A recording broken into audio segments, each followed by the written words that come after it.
ಓಂ ಶಾಂತಿ. ಓಂ ಶಾಂತಿ. ಇವತ್ತು ಪರಮಾತ್ಮ ಸ್ಲೋಗನಲ್ಲಿ ಹೇಳಿದ್ದಾರೆ, ನಿಶ್ಚಿಂತ ಚಕ್ರವರ್ತಿಗಳಾಗಿ ಅಂತ.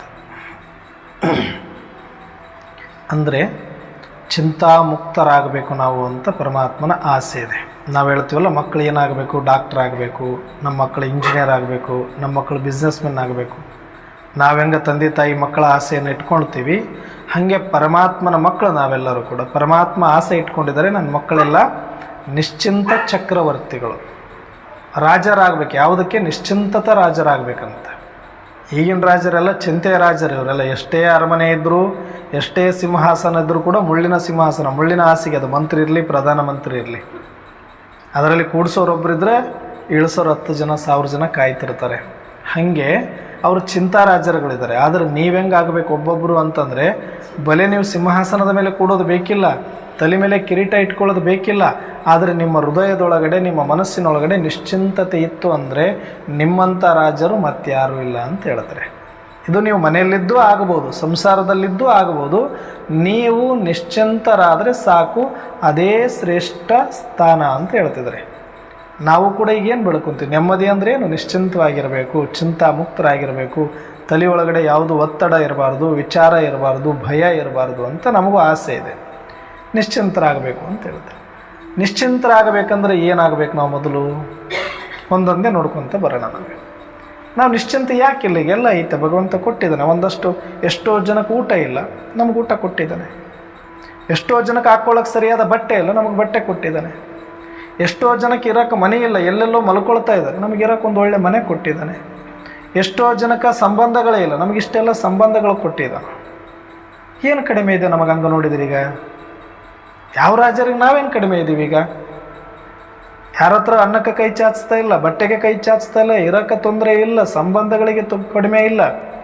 ಇಷ್ಟೆಲ್ಲ ಅನುಕೂಲ ಇವತ್ತು ವಾತಾವರಣ ಕೊಟ್ಟಿದ್ದಾನೆ ಅಂದ್ರೂ ನಾವು ನಿಶ್ಚಿಂತ ಇರಬೇಕಾಗಿತ್ತಲ್ಲ. ಈಗ ಮತ್ತೆ ಅವ್ರೇನು ಹೇಳ್ತಾರೆ? ನನಗೊಂದು ಅನ್ನ ಕೊಟ್ಬಿಡಪ್ಪ, ನಾನು ಆರಾಮಾಗಿರ್ತೀನಿ ಅಂತಾರೆ. ಅನ್ನ ಇಲ್ಲದೆ ಇರೋರು, ಬಟ್ಟೆ ಇಲ್ದಿರೋರು ನನಗೊಂದು ಜೊತೆ ಬಟ್ಟೆ ಕೊಟ್ಬಿಡಪ್ಪ, ನಾನು ಆರಾಮಾಗಿರ್ತೀನಿ ಅಂತಾರೆ. ಮನೆ ಇಲ್ದಿರೋರಿಗೆ ಮನೆ ಚಿಂತೆ, ಒಂದಷ್ಟು ಮನೆ ಕಟ್ಟಿಬಿಟ್ರೆ ಆಯ್ತಪ್ಪ, ನಾನು ಚಿಂತೆ ಇಲ್ಲ, ಆರಾಮಾಗಿರ್ತೀನಿ ಅಂತಾರೆ. ಈಗ ನಮಗೆಲ್ಲ ಇದೆಯಲ್ಲ, ಮತ್ತು ನಾವು ಇದರಲ್ಲಿ ಏನೋ ಕೊರತೆ ಇಲ್ಲ ತಾನೆ ನಮ್ಗೆ? ಯಾರಿಗೂ ಇಲ್ಲಿರೋರಿಗೆ ಯಾರಿಗಾದ್ರೂ ಕೊರತೆ ಇದೆ? ನಮ್ಮ ಊಟಕ್ಕೆ ಕೊರತೆ ಇಲ್ಲ, ಬಟ್ಟೆಗೆ ಕೊರತೆ ಇಲ್ಲ, ಇರೋಕ್ಕೆ ಕೊರತೆ ಇಲ್ಲ, ಜನಕ್ಕೂ ಕೊರತೆ ಇಲ್ಲ. ಸಂಬಂಧಗಳಿದೆ, ಒಂದಷ್ಟು ಏನಾದರೂ ಆದರೆ ಬಂದು ನೋಡೋರು 4 ಜನ ಕೇಳೋರು ಇದ್ದಾರೆ ನಮಗೆ.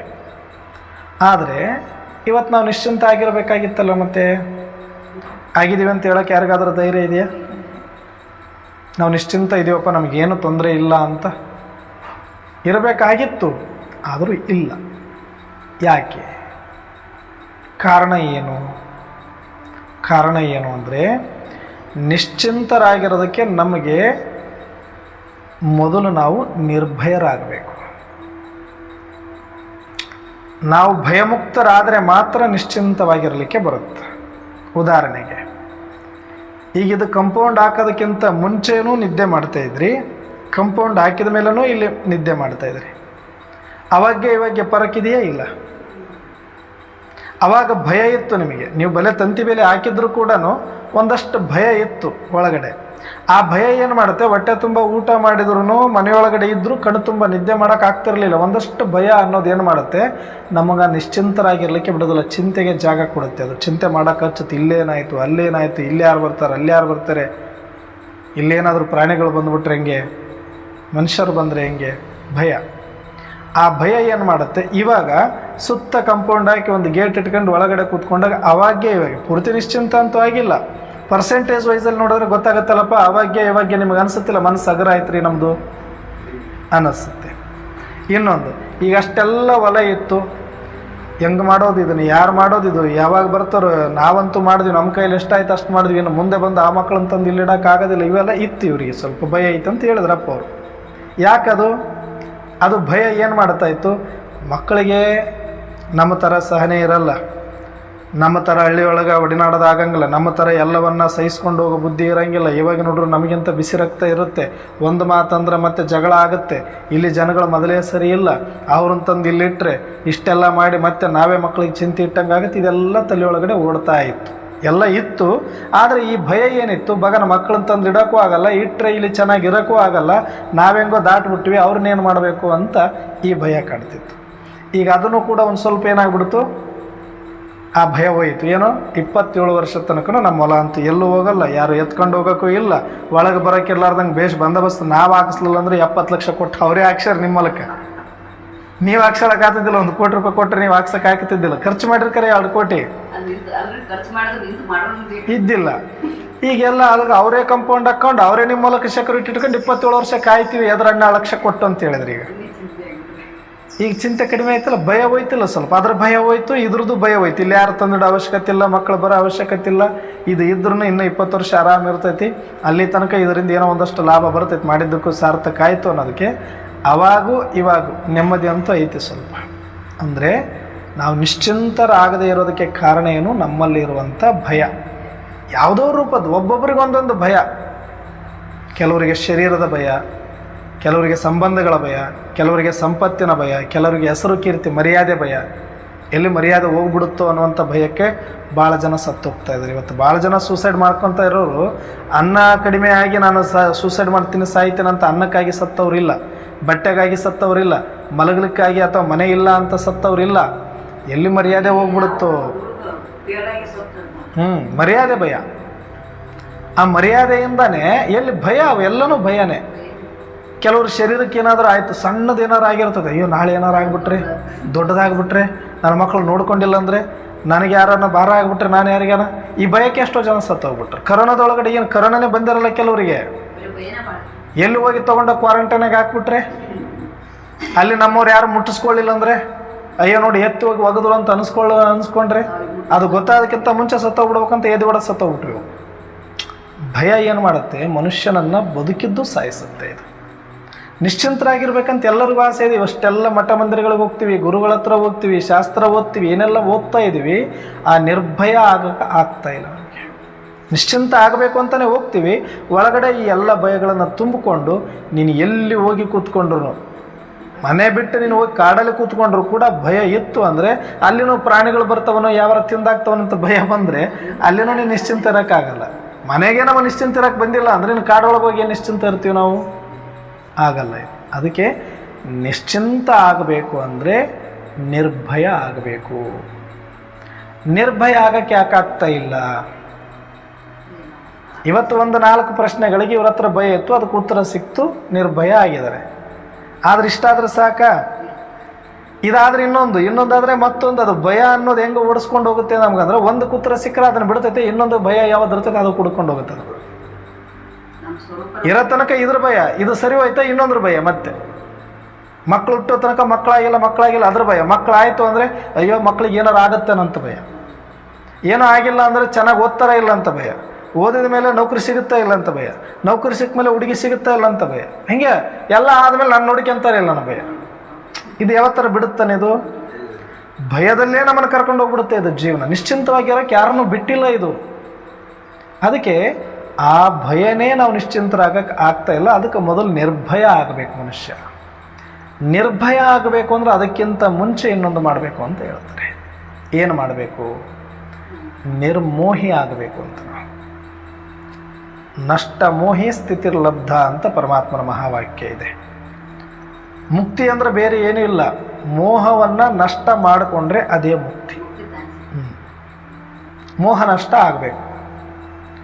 ನಮಗೆ ಯಾಕೆ ಭಯ ಆಗ್ತಾ ಇದೆ ಅಂದರೆ, ಯಾವುದೋ ಒಂದು ಮೇಲೆ ಸೆಳೆತ ಇದೆ, ಮೋಹ ಇದೆ. ಆ ಮೋಹ ಭಯಕ್ಕೆ ಕಾರಣ ಆಗಿತ್ತು. ಶರೀರದ ಮೇಲೆ ಮೋಹ ಇದ್ದರೆ ಶರೀರದ ಭಯ ಇರುತ್ತೆ ನಮಗೆ, ಇದು ಏನಾಗ್ಬಿಡುತ್ತೋ ಅಂತ. ಹಂಗಂತ ನೋಡ್ಕೋಬೇಕು.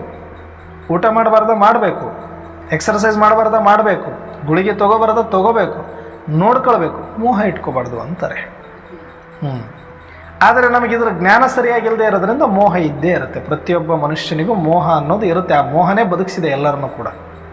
ಇದನ್ನು ಚೆನ್ನಾಗಿ ನೋಡ್ಕೊಳ್ತೀವಿ. ಸ್ವಲ್ಪ ಏನಾದರೂ ಹಾಸ್ಪಿಟ್ಲಿಗೆ ಓಡೋಗ್ತೀವಿ, ಯಾಕಂದ್ರೆ ಅದ್ರ ಮೇಲಿರುವ ಮೋಹ. ಆ ಮೋಹ ಏನಾಗುತ್ತಾ? ಭಯಕ್ಕೆ ಕಾರಣ, ಭಯ ಚಿಂತೆಗೆ ಕಾರಣ. ಅದಕ್ಕೆ ಚಿಂತೆ ಇರಬಾರ್ದು ಅಂದರೆ ನಿರ್ಭಯ ಆಗಬೇಕು. ನಿರ್ಭಯ ಆಗಬೇಕು ಅಂದರೆ ನಿರ್ಮೋಹಿ ಆಗಬೇಕು. ನಿರ್ಮೋಹಿ ಅಂದರೆ ಏನು? ಶರೀರ ಇದು ಯಾರಿಗೆ ಶಾಶ್ವತವಾಗಿದೆ? ಯಾರ್ದಾದ್ರೂ ಪರ್ಮನೆಂಟಾಗಿ ಉಳ್ಕೊಂಡಿದ್ದಾರೆ? ಬೇಕಾದಂಥ ಸ್ವಾಮಿ ಪವಾಡ ಪುರುಷ ಅದನಂದ್ರೆ 1000 ವರ್ಷ ಬದುಕಿರೋರು ಇದ್ದಾರೆ? ಯಾರೂ ಇಲ್ಲಲ್ಲ ನಮ್ಮ ಎದುರಿಗೆ. ಏನೋ ಕಥೆ ಪುರಾಣ ಕೇಳಿದ್ವಿ, ಇವ್ರು 500 ವರ್ಷ ಬದುಕಿದ್ರು, 1000 ವರ್ಷ ಬದುಕಿದ್ರು, ಹಂಗಿಲ್ಲ ಅಂತಾರೆ ಪರಮಾತ್ಮ. ಸತ್ಯುಗದ ದೇವತೆಗಳಿಗೇ ಆಯುಷ್ಯ ಫಿಕ್ಸ್ ಆಗಿದೆ 150 ವರ್ಷ. ಇಚ್ಛಾಮರಣಿಗಳವರು, ಅವ್ರಿಗೆ ರೋಗ ಬರೋದೇ ಇಲ್ಲ. ಕಂಚನ ಕಾಯ ಅಂತ ಕರೀತಾರೆ ಸತ್ಯುಗದಲ್ಲಿ. ತ್ರೇತಾಯುಗದಲ್ಲಿ 125 ವರ್ಷ. ಅದಕ್ಕಿಂತ 1 ಸೆಕೆಂಡ್ ಹೆಚ್ಚಿಗೂ ಬದುಕಲ್ಲ, 1 ಸೆಕೆಂಡ್ ಕಡಿಮೆನೂ ಬದುಕಲ್ಲ. ಅವ್ರು ಕರೆಕ್ಟ್ ಅಂದ್ರೆ ಕರೆಕ್ಟ್, ಯಾಕಂದ್ರೆ ಅವ್ರಿಗೆ ರೋಗನೇ ಬರಲ್ಲ, ಅವ್ರಿಗೆ ಆಕ್ಸಿಡೆಂಟ್ ಆಗಲ್ಲ, ಅವ್ರ ಮಷಿನ್ ಕೆಡೋದು ಇಲ್ಲ, ಎಲ್ಲ ಚೆನ್ನಾಗೇ ಇರುತ್ತೆ. ಹೆಂಗಾಗಿ ಯುವಕರಾಗೇ ಇರ್ತಾರೆ, ಅಲ್ಲಿ ಯಾರು ಮುದುಕರಿಲ್ಲ. ದೇವತೆಗಳು ಯಾರನ್ನಾದರೂ ಮುದುಕರಾಗಿ ತೋರಿಸಿದಾರ? ಬ್ರಹ್ಮ ಒಬ್ಬರನ್ನ ಬಿಟ್ಟು. ಯಾಕಂದ್ರೆ ಬ್ರಹ್ಮ ಬಾಬಾ 60 ವರ್ಷ ಆದಮೇಲೆ ಆತ ದೇವತಾ ಆಗ್ತಾನೆ. ಅದಕ್ಕಾಗಿ ಆತನ ಬ್ರಹ್ಮಂದೊಬ್ಬತ್ರ ಗಾಡಿ ತೋರಿಸ್ತಾರೆ, ದಾಡಿ ತೋರಿಸ್ತಾರೆ, ಬಿಳಿ ಕೂದಲು ತೋರಿಸ್ತಾರೆ, ವಯೋವೃದ್ಧ ಶರೀರ. ಉಳಿದಿರುವ ಯಾವ ದೇವತೆಗಳಿಗೂ ವಯಸ್ಸಾದಂಗೆ ತೋರಿಸೋದಿಲ್ಲ. ತೋರಿಸಿದ್ರೆ ಅವ್ರ ದೇವತೆಗಳೇ ಅಲ್ಲ. ಗಡ್ಡ ಮೀಶನು ತೋರಿಸಲ್ಲ ಅವರಿಗೆ. ಅಂದರೆ ದೇವತೆಗಳು ಅಂದ್ರೆ ಅವರು ಯಾವಾಗಲೂ ಯಂಗಾಗಿರ್ತಾರೆ, ಯುವಕರಾಗಿರ್ತಾರೆ. ಅವ್ರ ಶರೀರಕ್ಕೆ ವಯಸ್ಸಾಗೋದೇ ಇಲ್ಲ. ಯುವಕರ ತನಕ ಬೆಳಿತಾನೆ. ಮಗು ಇದ್ದದ್ದು ಒಂದು ಸಲ ವಯಸ್ಸಿಗೆ ಬಂದಮೇಲೆ ಮತ್ತೆ ಮುದುಡೋದಿಲ್ಲ ಅದು. ಈ ಥರ ಬಿಳಿ ಕೂದಲು ಬರೋದಾಗಲಿ, ನೆರೆಗಳು ಬರೋದಾಗಲಿ, ಅಥವಾ ಚರ್ಮ ಸುಕ್ಕುಗಟ್ಟೋದಾಗಲಿ, ವಯಸ್ಸಾಗೋದಾಗಲಿ ಆಗೋದಿಲ್ಲ. ಎಲ್ಲಿ? ಸತ್ಯುಗದಲ್ಲಿ. ಅಂಥ ಗಟ್ಟಿ ಶರೀರ ಇದ್ದರೂ ಕೂಡ ಸಮಯ ಮತ್ತು ಡ್ರಾಮದ ನಿಯಮ ಅನುಸಾರ 150 ವರ್ಷ ಮಾತ್ರ ಬದುಕಬೇಕು ಅಂತ ನಿಯಮ ಇದೆ ಸತ್ಯುಗದಲ್ಲಿ. ಅದ್ರ ಮೇಲೆ 1 ಸೆಕೆಂಡು 1 ಗಂಟೆನೂ ಬದುಕೋದಿಲ್ಲ ಹೆಚ್ಚಿಗೆ. ಇಚ್ಛಾ ಮರಣ ಆವು ಹೆಂಗೆ ಪೊರೆ ಬಿಡುತ್ತಲ್ವ, ಹಾಗೆ ಆತ್ಮ ಶರೀರವನ್ನು ಬಿಟ್ಟು ಬಿಡುತ್ತೆ. ಯಾರಿಗೂ ತೊಂದರೆ ಇಲ್ಲ. ಶರೀರ ಹೆಂಗೆ ಬಿಡ್ತಾರಲ್ಲಿ ಅಂತಂದರೆ, ಮೊದಲೇ ಅವರಿಗೆ ಗೊತ್ತಾಗತ್ತೆ ನಾನಿವತ್ತು ಶರೀರ ಬಿಡ್ತೀನಿ ಅಂತ. ಇವಾಗ ಹೆಂಗೆ ಅಡ್ವಾನ್ಸ್ 1 ವರ್ಷ ಆದಮೇಲೆ ಇವ್ರದ್ದು ಮದುವೆ ದಿವಸ ಬರುತ್ತೆ, ಹುಟ್ಟಿದ ಹಬ್ಬ ಬರುತ್ತೆ ಅಂತ ಗೊತ್ತಿರುತ್ತಲ್ಲ, ಇವ್ರದ್ದು ಸಾವಿನ ದಿನ ಇಂಥ ದಿನ ಅಂತ ಮನೆಯವ್ರಿಗೆ ಎಲ್ಲರಿಗೂ ಗೊತ್ತಾಗತ್ತೆ. ಅದನ್ನು ಸೆಲೆಬ್ರೇಟ್ ಹೆಂಗೆ ಮಕ್ಕಳಿಗೆ ವರ್ಷದ ಮುಗೀತು ಅಂದ್ರೆ ಬೀಳ್ಕೊಡುಗೆ ಸಮಾರಂಭ ಮಾಡ್ತಾರಲ್ಲ, ಸೆಂಡ್ ಅಪ್ ಪಾರ್ಟಿ ಅಂತ. ಹಾಗೆ ಅವರು ಶರೀರ ಬಿಡುವ ದಿನ ಎಲ್ಲರೂ ಬೀಳ್ಕೊಡೋ ಸಮಾರಂಭ ಥರ ಬಂದು ಹೆಂಗೆ ಊರಿಗೆ ಕಳಿಸೋರನ್ನ ಕಳಿಸ್ಕೊಡ್ತಾರೆ, ಹಂಗೆ ಕಳಿಸ್ಕೊಡ್ತಾರೆ. ಮತ್ತು ಆತ್ಮಕ್ಕೆ ಗೊತ್ತಿರುತ್ತೆ ಇಲ್ಲಿ ಶರೀರ ಬಿಟ್ಟರೆ ಮತ್ತೆ ಹೋಗಿ ಯಾವ ಥರ ತಾಯಿಯ ಗರ್ಭದಲ್ಲಿ ಮತ್ತೆ ಯಾರ ಮನೆತನದಲ್ಲಿ ನಾನು ಹೋಗಿ ಶರೀರ ತೊಗೊಳ್ತೀನಿ ಅಂತ ಅದಕ್ಕೆ ಕಣ್ಣಿಗೆ ಕಾಣಿಸುತ್ತೆ ಸ್ಪಷ್ಟವಾಗಿ. ಅದು ಹೇಳ್ಬಿಟ್ಟೆ ಹೋಗುತ್ತೆ, ಆತ್ಮ ನಾನು ನಿಂತಲ್ಲಿ ಮತ್ತೆ ಹುಟ್ಟುತ್ತೀನಿ ಅಂತ. ಅಷ್ಟು ಸ್ಪಷ್ಟತೆ ಇದ್ದರೂ ಕೂಡ ಅಲ್ಲಿ ಆಯುಷ್ಯ ಎಷ್ಟು? 150 ವರ್ಷ ಅಷ್ಟೇ. ಇನ್ನು ಕಲಿಯುಗದೊಳಗಂತೂ ಫಿಕ್ಸ್ ಇಲ್ಲ. ಇದು ಯಾವಾಗ ಬೇಕಾದರೂ ಯಾರಿಗೆ ಬೇಕಾದರೂ ನೀರಿನ ಮೇಲೆ ಗುಳ್ಳೆ ಥರ ಟಪ್ ಅಂತ ಹೊಡಿತಾ ಮುಗೀತು. ಅದಕ್ಕೆ ಹೇಳ್ತಾರೆ, ಒಂದಗಳು ಎಚ್ಚಿರದು ಒಂದಗಳು ಕೊರೆ ಇರದು, ತಿಂದು ನಿನ್ ಅನ್ನ ಋಣ ತೀರುತ್ತಲೆ ಪಯಣ, ಹಿಂದಕ್ಕಾಗದೊಂದು ಕ್ಷಣ ಮುಂದಕ್ಕೂ ಕಾದಿರೋದು, ಸಂದ ಲೆಕ್ಕವದೆಲ್ಲ ಮಂಕುತಿಮ್ಮ ಅಂತ ಹೇಳ್ತಾರೆ ಅವರು. ನೀವು ಬೇಕಾದಷ್ಟು ಗಳಿಸಿವೆ ಅಂತ ತಿಳ್ಕೊಳ್ರಿ, ಒಂದಗಳು ಹೆಚ್ಚಿಗೆ ಊಟ ಮಾಡಿ ಸಾಯ್ತೀನಿ ಅಂದ್ರೆ ಅಧಿಕಾರ ಇಲ್ಲ.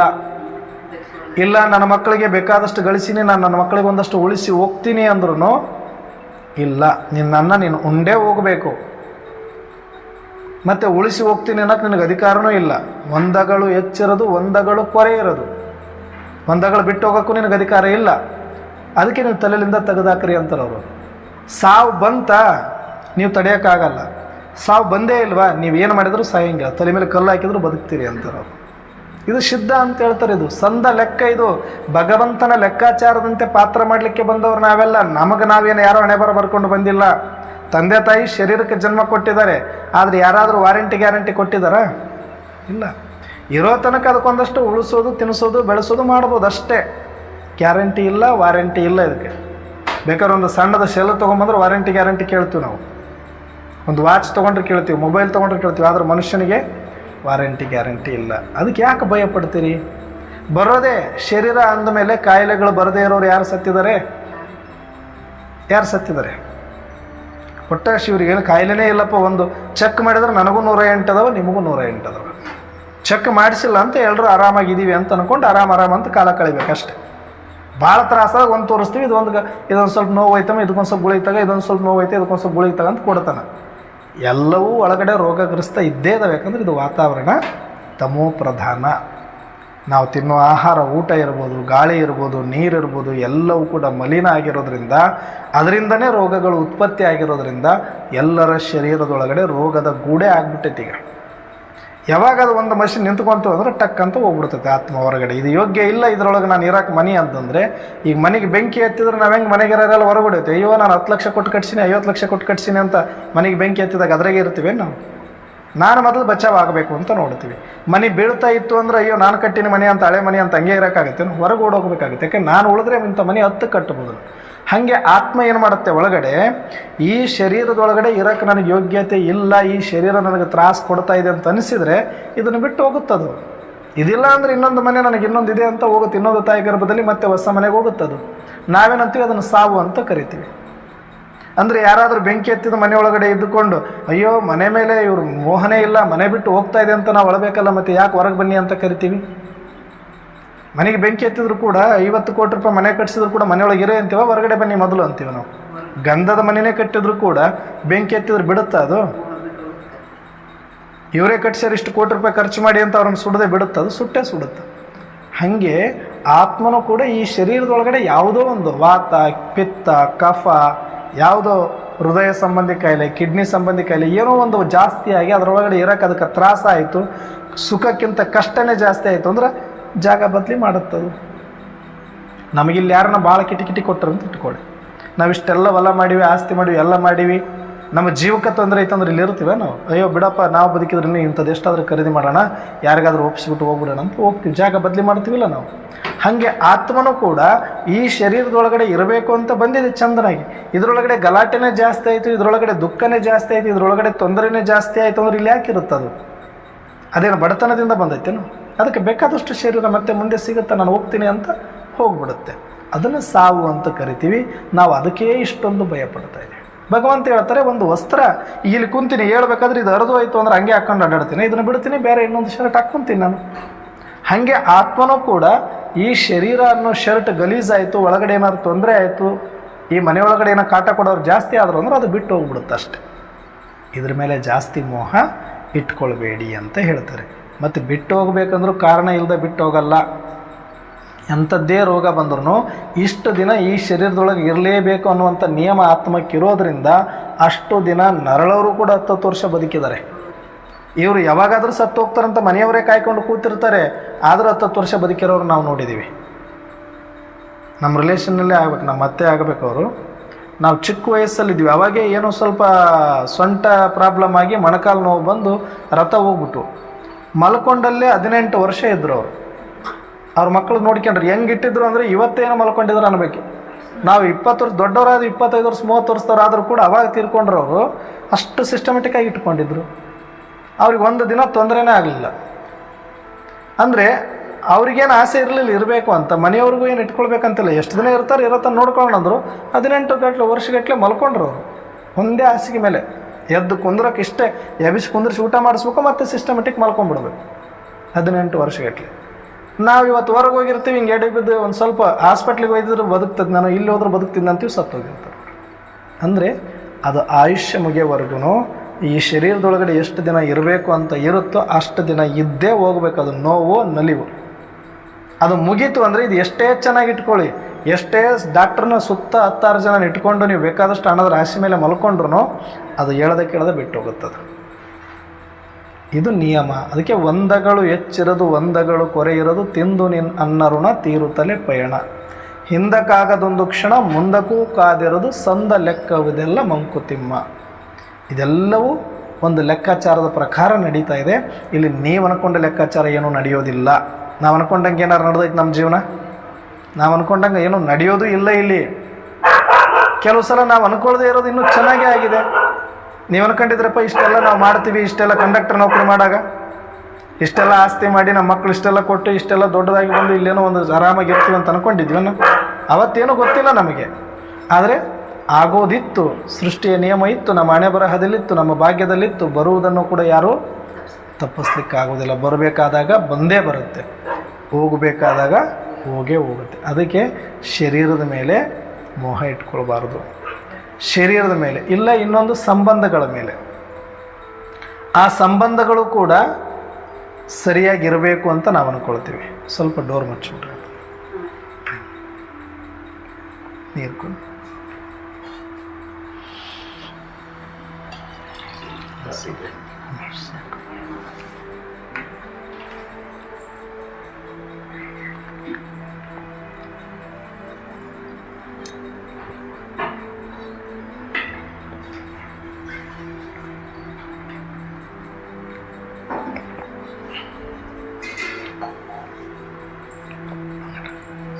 ಬೇಡ ಸರ್, ಇದ್ರಾಗ ಹಾಕಿಡು ಬೇಕಾದ್ರೆ ಮತ್ತೆ.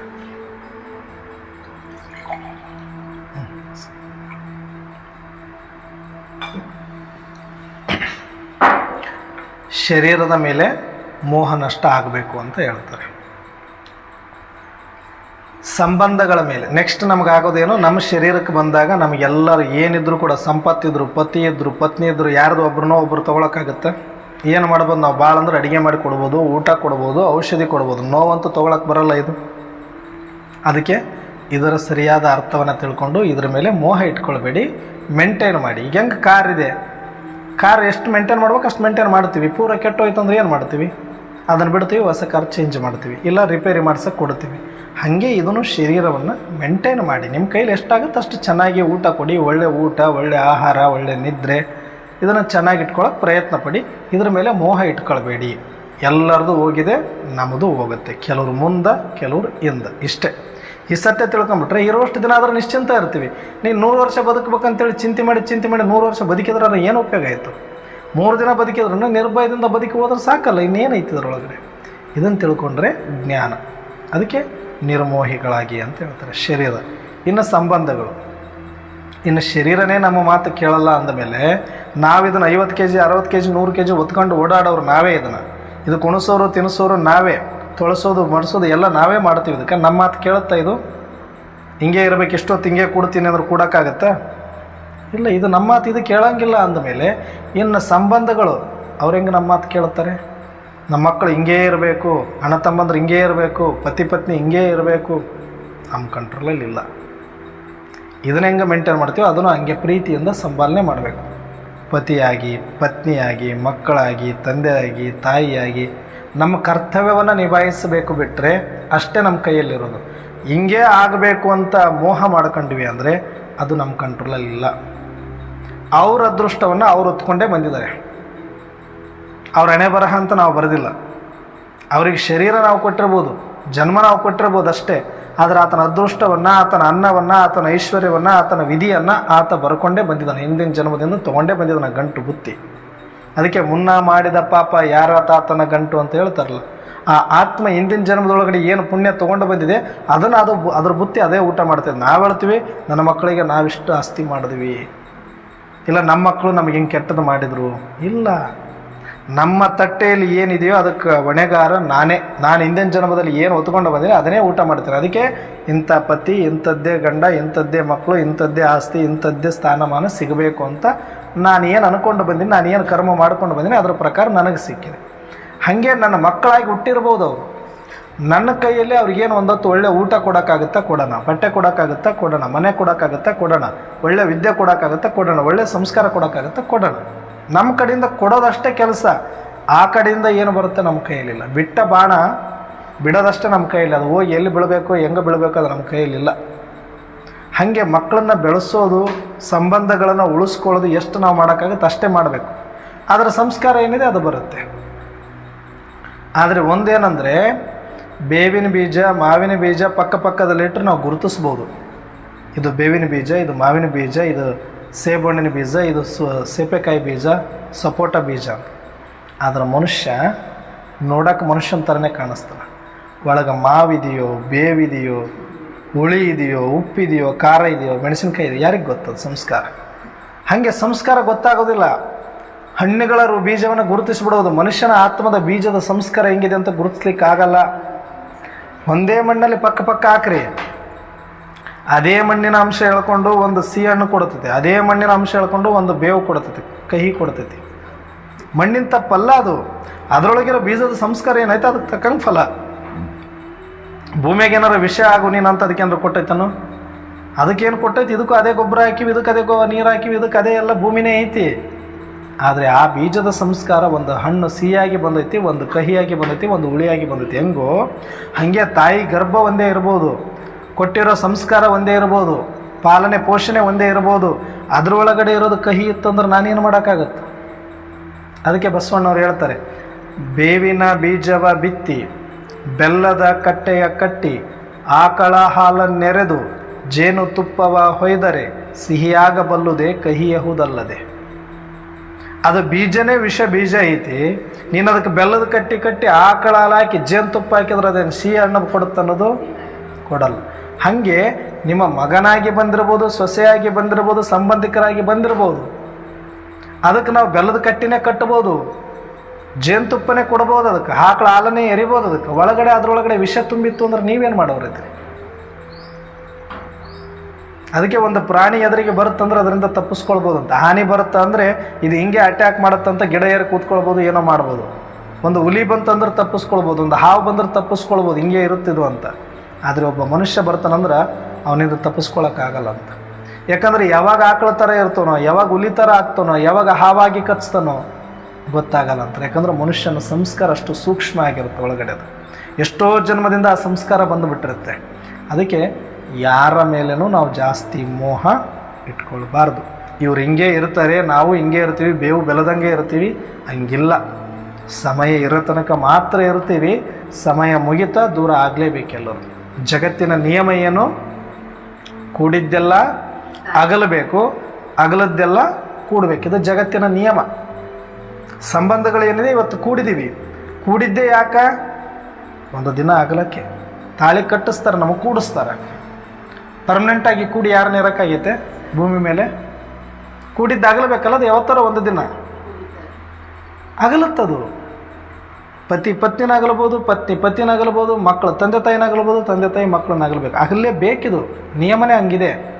ಸೂರ್ಯ ಚಂದ್ರರೇ ಮುಂಜಾನೆ ಬಂದು ಇಡೀ ಜಗತ್ತನ್ನು ಬೆಳಗ್ತಾರಂದ್ರೆ ರಾತ್ರಿ ಆದರೂ ಸರಿಬೇಕತ್ತ.